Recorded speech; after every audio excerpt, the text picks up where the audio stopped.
토닥토닥 지인쌤 부모 아이 입시 학습 모든 걸 담아내겠습니다. 자, 이곳에서 여러분들께서 궁금하신 거 항상 열려 있으니까 댓글 남겨주시고요. 자, 오늘 여러분과 또 함께 나눠볼 이야기는 내가 학원에 가고 싶다고 해도 이 학원 저 가고 싶어요 라고 해도 요즘에는 가기가 힘든 세상이라고 전 지금 오늘 처음 알았습니다. 레벨 테스트라는 게 있어요? 네. 네. 아까 우리 전편에서 얘기했듯이 학원을 보낼 때 신경 써야 되는 게 내 자금, 체력, 그리고 아이 현 상태라고 했잖아요. 근데 아이의 현 상태를 파악할 수 있는 방법이 사실 일반적인 학부모들한테는 거의 없어요. 그죠? 전문적으로 보는 저도 오락가락 하는데 상태에 봐서 다른 분들은 당연히 없다고 생각해도 틀린 말은 아니죠. 물론 요즘 엄마들은 예전 분들에 비해서는 10년 전 엄마들보다도 훨씬 더 네, 정보가 넘쳐나고 반짝반짝하죠. 정보도 많고 아이들 훨씬 객관적으로 봐요. 예전에 비해서. 예전에 비해서요. 완전 객관하다가 아니고 예전에 네. 비해서는 훨씬 객관적으로 보는 편이에요. 그렇지만 네. 엄마 앞에서 학습을 하는 것과 네. 타인 앞에서 학습을 하는 거 다르죠. 다르죠. 우리 너무 다르죠. 우리 사회성, 학교에서 있었던 일 다 모르잖아요. 엄마들 마찬가지예요. 선생님이 얘기하는 아이가 우리 아이인지 깜짝 놀랄 때가 가끔 다르네요. 네. 걔가 우리예요.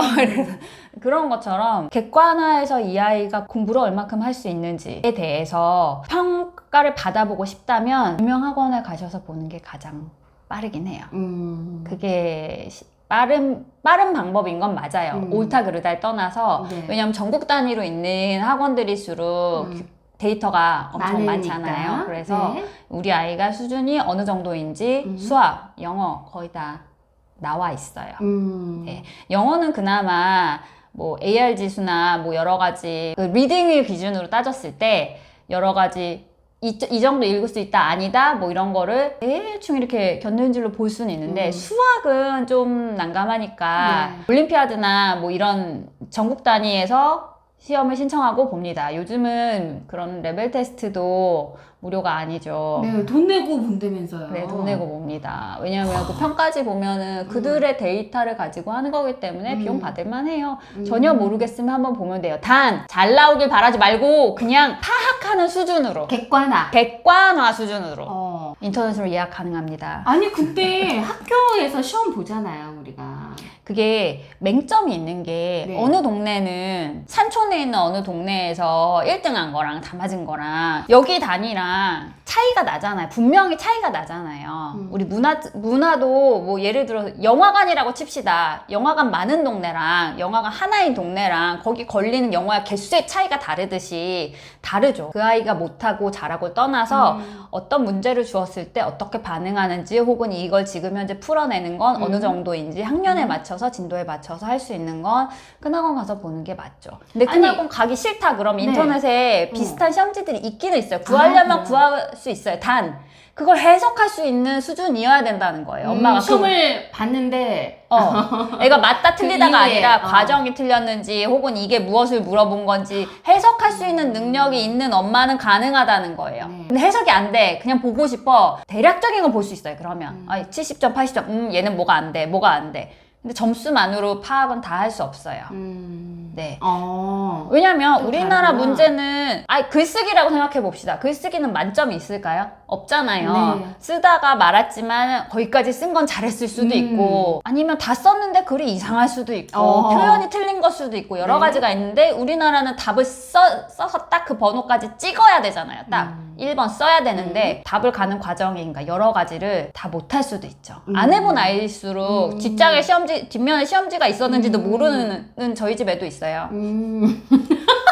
그럼 레벨 테스트를 보면은 그런 것까지도 다 어느 정도 확인이 확인이 되죠. 된다는 얘기신 거죠? 네. 단 레벨 테스트만 보고 오세요. 등록하지 말고. 아니, 그러니까 레벨 테스트 보고 그 학원을 등록하지 않아도 상관은 없는 거예요? 상관없어요. 그러면 왜냐면 되도록이면- 부끄럽거든. 그 성적으로 갈 수 있는 게 맨 마지막이라는 애들이 훨씬 많거든요. 아니 객관화하기 위해서 내가 좀 레벨 테스트를 보려면 좀 더 큰 학원을 가라. 근데 대형 학원에는 레벨 테스트가 있어요. 그리고 어. 대형 학원이 아니어도 뭐 친구들 다니는 데도 분명 있을 거예요. 네. 그럼 거기 가서 레벨 테스트 한번 봐도 되냐고 궁금하다고 하시면 사양하지 않아요. 돈 주니까. 아주 소수 정예라면 모를까 음. 나머지 정도는 어느 정도 테스트 하십니다. 음. 그래서 지금은 아니고 언제쯤 보내고 싶은데 실제 수준을 알고 싶다라던가 하면은 마다하는 선생님들 그렇게 많지 않아요. 이거 꼭 해야 되는 거예요, 그러면? 아니요. 꼭 해야 되는 건 아니에요. 그런데 하면 아이를 객관화해서 볼 수 있죠. 객관화할 수 있다. 네. 좀만 하면 될 것 같은데 이런 이상한 소리 하지 말고 엄마들.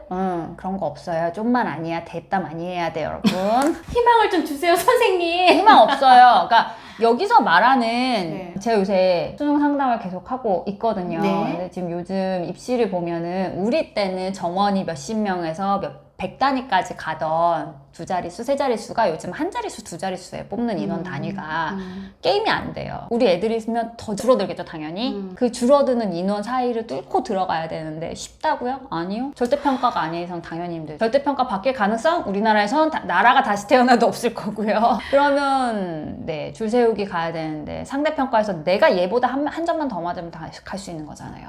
얘가 공부 10개 했어. 나 11개에서 맞아야 돼. 무조건. 그건 바뀌지 않는다는 거예요. 단 그렇게 해서라도 대학을 좋은 데를 보내고 싶냐는 부모랑 아이가 결정하는 문제죠.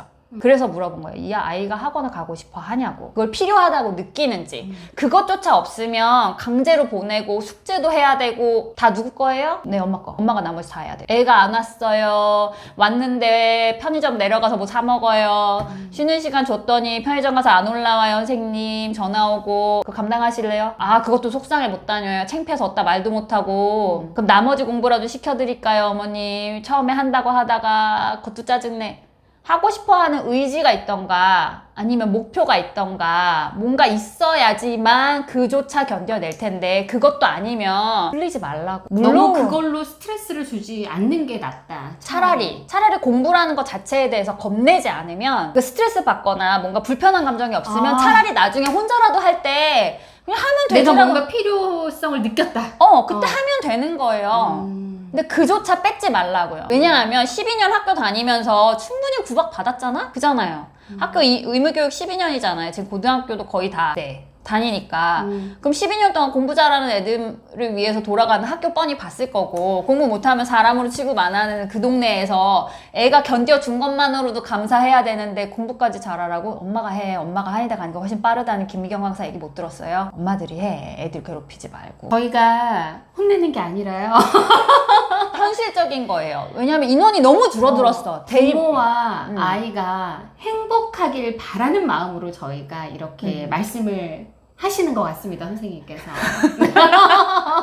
네, 그 간절한 마음이 느껴져요. 왜냐면 네. 학습 매니저로 살지 마요, 여러분. 학습 매니저 할 거면 그런 거 남한테 시켜. 선생님한테 시키시면 되고요. 나 아니요, 딴 사람한테 시키라고요. 네. 왜냐면 직접 부모하고 부모는 부모로 남아있어야죠.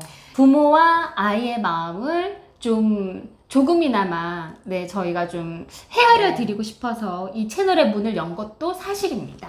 네, 꼭 기억해 주시고요. 네. 여러분 오늘 내용 감동받으셨다면 좋아요, 구독, 알림 설정, 댓글 한 줄 부탁드립니다. 감사합니다.